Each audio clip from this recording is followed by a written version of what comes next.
Zibby Owens, and you're listening to the Webby-nominated podcast, Moms Don't Have Time to Read Books. This episode of Moms Don't Have Time to Read Books has been sponsored by Himalaya, the best app for discovering, listening, and organizing podcasts. Himalaya was nice enough to reach out and make me an editor's choice, so now they're a sponsor. Check them out at Himalaya.com or in the App Store. I am just beyond excited to be talking to the legendary writer, novelist, and professor Jamaica Kincaid today. Jamaica is most recently the author of children's book Party, illustrated by Ricardo Cortés. Originally from Antigua, Jamaica, who was born named Elaine Potter Richardson, came to the United States to work as an au pair at age 16. She was a staff writer at the New Yorker magazine for 20 plus years. Her books include novels Annie, John, Lucy, At the Bottom of the River, the autobiography of my mother, Mr. Potter, A Small Place, My Brother, My Garden, Among Flowers, and See Now Then. Some of those were not novels, by the way. Jamaica teaches in the English, African, and African American Studies departments at Harvard University. She has received the Guggenheim Award, the Lannan Literary Award for Fiction, the Clifton Fadiman Medal, and the Dan David Prize for Literature. She currently lives in Vermont. Hello? Hello. Hi. Thank you so much for coming on my podcast and spending the time talking to me. I'm so honored that you're doing this. Oh, thank you. I'm honored too. I've done my son's podcast. But anyway, I mustn't waste time on my podcast history. Go ahead. So I have so many questions for you, but the first thing I want to talk about is your latest book, Party, with Ricardo Cortés. And I just interviewed him too, and he was lovely and told me all about everything about how it became a book. But I want to hear it from your perspective. How did you do your first children's book, Party? Oh, well, it's because of him. I never thought of doing a children's book. I don't think there's such a thing as a children's book. I read all kinds of books, and the idea that I don't know what a children's book means, really. Do you have to talk a different way to children? So I never thought of myself as doing a children's book. When I was a child, I could have read the books and would have loved to read the books I have written, but I don't consider I've written children's books. And sometimes I read the books I read as a child, which sometimes seem to were in the children's library. And some of the books I read were not in the children's library. They were books I found from my mother or something. But in any case, I never thought of writing a children's book. But Ricardo apparently had read some of the stories I read for Talk of the Town, talk stories. And he liked that one and thought it would be a good children's book. I was quite mystified by it at first because, I think of those stories I wrote in Talk of the Town as sort of little sketches of how I would come to write. If you ever read the talk stories, they're very weird. They're not like talk stories at all. The traditional talk story, which is a piece of reporting. But I would combine reporting with stylistic things. Mr. Sean Dent of the New Yorker once said to me that the only worse reporter than me was George W.S. Trow. And he did, I think, mean it as a compliment. He loved George and he loved me. So that story, I had gone to the 50th anniversary party of the publication of the Nancy Drew books. And I had loved them as a child. They were in the children's library.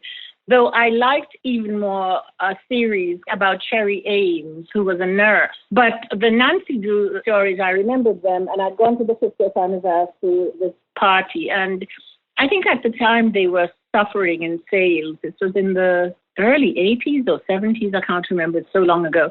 And so they gave this big party in an old house that was supposed to be a replica of something that Nancy and her friends would be trapped in after they'd gone to investigate some trivial something that seemed to be murder, but it made murder seem like a swimming party. Anyway, he said he could make it, he would love to illustrate it, but I didn't do any writing. I think he may have edited it. I didn't pay much close attention to what he would do with the text so much as I loved his illustrations. I would buy the book just to look at the illustrations. They are beautiful. They're really, really beautiful. really just tell evocative of such a time and place, and they're beautiful of the library, and they're really great. I must say, I had to read it a couple times, and I'm like, did I miss what the mystery of this was? So you were the one who was at this event. Can you give us like an inside scoop? What were they actually pointing to? What did they see? Well, they would have seen how I wrote the story. If you read the story, is that I was making fun of, how to say this, because it's my interpretation, but I was making fun of the whole, what we now call, I didn't have this word for it at the time, but what we now call white privilege, the idea of, first of all, of these well-off girls who had, lived comfortably someplace in New Jersey. They were white. They had nothing in their lives, really. And they would look for something wrong. And there was something never really wrong. The wrong was an invention, some querulous person with horses or something. And the party really was about nothing, just trying to drum up sales to this really kind of sexist, racist story. I was making fun of, as I say, what we now call white privilege. But Ricardo could see another interpretation of that. They would discover something which they would keep a secret. And so he thought he would leave it up to the imagination of the child. What did they see? And should they go back and look for clues in the drawings? And I think how I read it from his point of view, the clues, but this is only because of my own obsession, the clues would be in all the flowers scattered around, and that what they see is some mysterious garden. And if I were, as I say, I left it up to him, but if I were to rewrite it, I suppose I would have put in the mysterious thing they saw would be Montezuma's garden or something like that, or paradise or something, which would be garden related. But that would be my interpretation, and it's up to the reader to say, well, what do you think they saw? When go back through the pictures, and what do you think they saw? A scene in which the people who are at the party made into angels, or, because they're not very nice people if you look at them and the institution. So that, but I really left it up to him. But in my story, I was making fun of the nothingness of that was in the books. It's supposed to be, the stories later become interpreted as some empowering of females or something like that. I think empowering of female, white females, because white women always want to do what white men do. I think that for them is the allure of equality. If men can kill 6 million people, why can't we do it too? So that was my interpretation originally of the nothingness of in this house. But again, that's what I get from reading the story. And I think Ricardo wisely thought it should stir up your imagination. What do you think they saw? Given all the things, where they're from, how they're dressed, their background, they walk up into this grand affair. What do you think they are looking for? I think he was very wise to do it. I agree. It's a great book for any type of audience. I just love the pictures, and I love the mystery of it, especially because it's about a mystery book. So anyway, I really enjoyed it. Thank you for sharing it in this form and everything. It's kind of a departure from you, although, as you said, it doesn't matter who reads it. You're just writing for writing. But, I remember reading Annie John years and years ago. And I recently finished reading your memoir about your brother, which you called My Brother, and how you took care of him and went back to Antigua to deal with him when he had the AIDS virus. And you wrote in such a thoughtful really interesting way about your relationship with your mother in that book, which I was hoping to talk to you a little bit about. I'm just going to read a little quote. You said, "My mother loves children, I want to say, in her way." And that is very true. She loves us in her way. It never has occurred to her that her way of loving us might not be the best thing for us. It has never occurred to her that her way of loving us might have served her better than it served us. And why should it not? Perhaps all love is self-serving. I do not know. I do not know. So I just wanted you to talk a little more about that passage and how you were feeling then, and maybe how you feel about your relationship now. Oh, gosh. Well, first of all, my mother is dead. And so my relationship with her, and I think about her every day, strangely, you didn't have to bring her up for me to have thought of her, because the whole life seems to be saturated with her. So my relationship to her actually grows more warmly and positive the longer she stays dead. It's not impossible for her to come back, She's that kind of person. It's not impossible for her to not stay dead. But so my relationship with her as she's dead grows better. I say more nice things about her, or I remember her. I haven't forgotten the cruel and harsh things that she visited on us, her children, but there was also lots of good things. For instance, I was just telling someone how I learned to read, and I learned to read by her teaching me words in books that she was reading, so that when I went to school, I could read everything by the time I was 3.5 years old. I could read anything. And so when I went to school, I was 3.5 years old, but I had to say I was 5 because they would only take you if you were 5. I was confronted with this thing called the alphabet.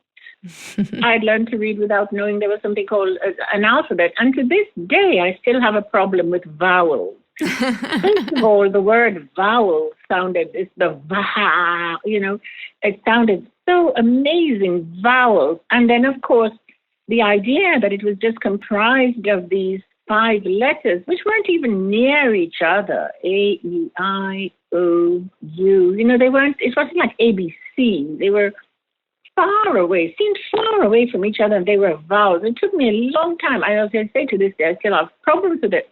But it gave me feeling for words that, again, permeates my writing. I have a love of words, not all words, I am very particular with them. I have a sort of affiliation with them that may not be good for writing, but it's a very pleasurable relationship, to just think of a word or to find the right word to spend a year looking for the right word to go in the sentence. It's just incredibly wonderful. And so I owe that to her. So, yeah, I have reason to, as she's dead and stays as long as she remains dead, to think very warmly and positively of her. Does that answer your question? Yes, it does. Yes. And I didn't mean to imply, I knew she had passed away, and I'm sorry. You're not implying anything at all. No, please. I hope I sound friendly and appreciative, because I feel that way, but, to you for doing this. No, of course. It's very kind. Of course. No, it's my pleasure. I thought it was so interesting in your book about your brother when you were growing up that you said your mother didn't like seeing you laying around reading, and that she thought you were doomed to a life of slothfulness. And you said, as it turned out, I was only doomed to write books other people might read.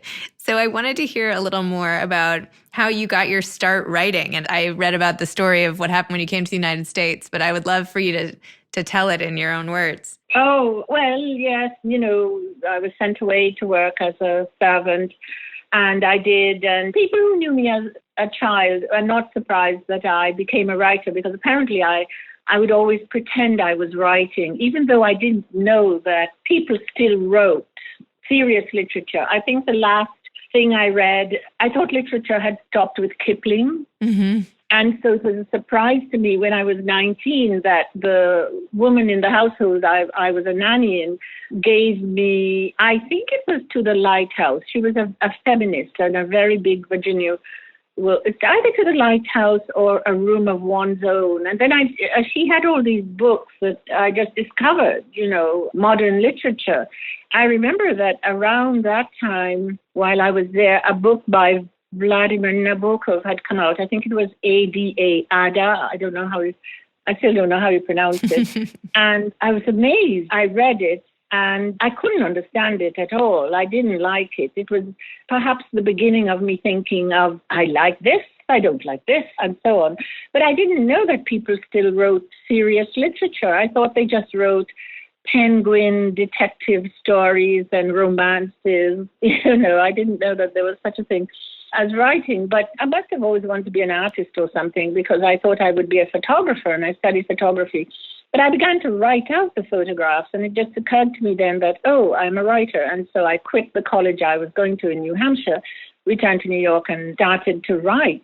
And the funny thing about being in America, at least in those days, I don't know anymore what America is like, but in those days, you could sort of, whatever you said you were, people said, oh, yes, that's what you are because you said so.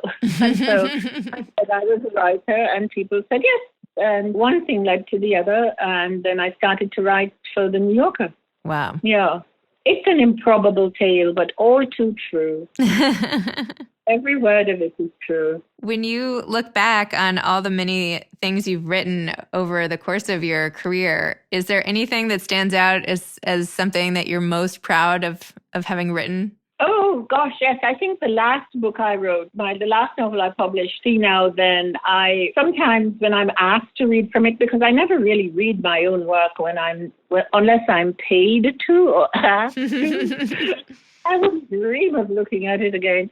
But sometimes when I have to read from that book, I sometimes want to stop and just admire some of the things I did in it that I'd always dreamed of doing in a piece of writing, of carrying on a thought for a long time, dropping something, picking it up again, all in one sentence. I really love that, the things I did in that book, the techniques of writing that to me are so much like the way I think when I am silent, when I'm thinking with no one around, just to myself. So yes, I particularly love that book. Almost no one agrees with me, but I think it's the best thing I've written. And the short stories, I first wrote the one-sentence short stories At the Bottom of the River. I'm very proud of those things. I mean, I wouldn't say that unless you asked me. And I don't think I've even ever admitted that. So I must be coming to the end of my life, which is very annoying. I hate ending. It doesn't mean you're coming to the end of your life. It could just mean you've reached a place of self-acceptance and you're willing to commend yourself. All right. That sounds much better. Yes. Anyway, I would say, I love, writing that. Well, I love reading philosophy, even though I'm the sort of person who reads Being and Time and over again, because I love the way it asks you to understand a being, existence, even though you can't really. But it's a powerful one. But so anyway, never mind.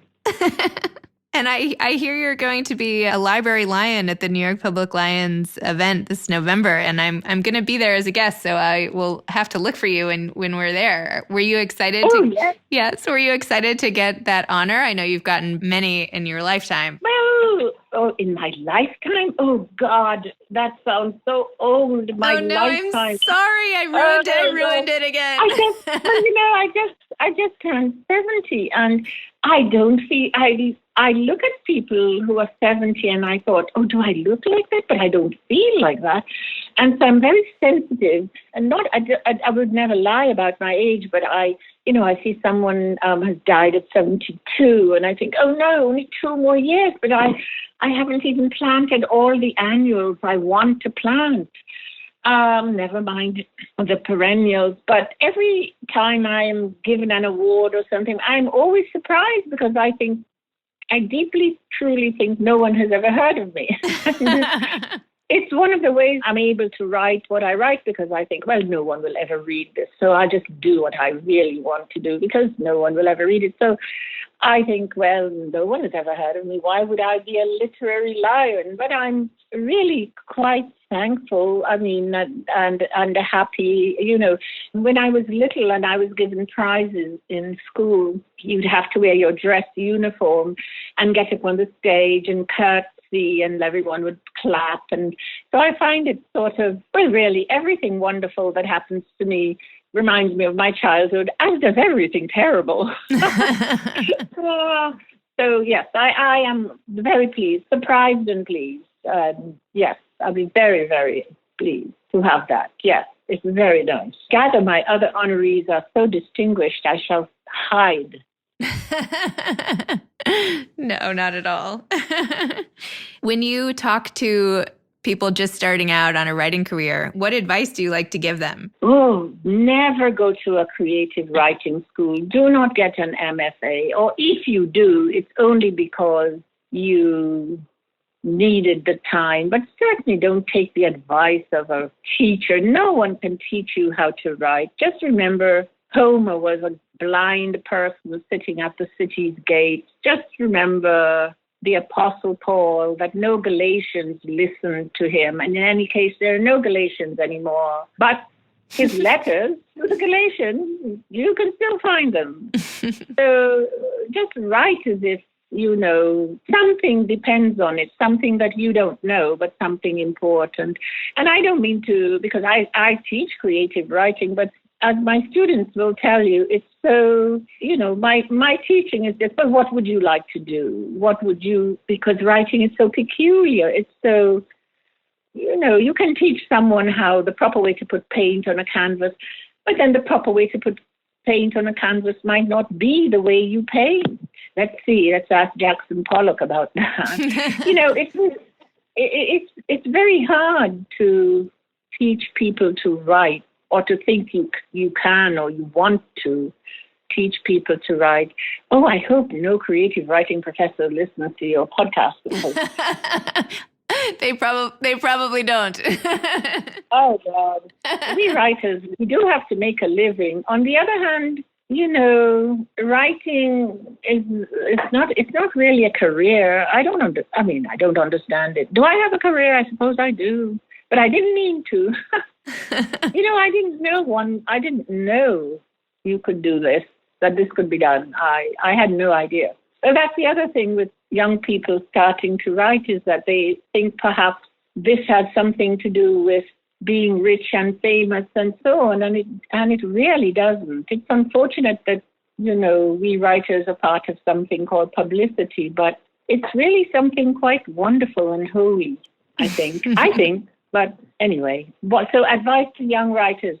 Oh, well, I do have advice, positive advice. Read.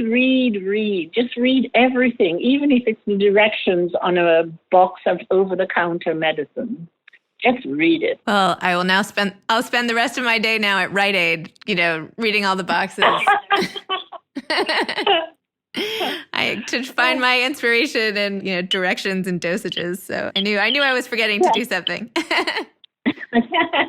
Well, I just want to thank you so much. That's the end of our little time together, but I just am so grateful for you for doing that, to you for doing this, and I really hope to meet you in November. And yes, please. I'll accost you at the party. Yes. And, I will be very disappointed if I don't find you. Okay. Well, enjoy the rest of the day gardening, and thanks again for all your time. Thank you.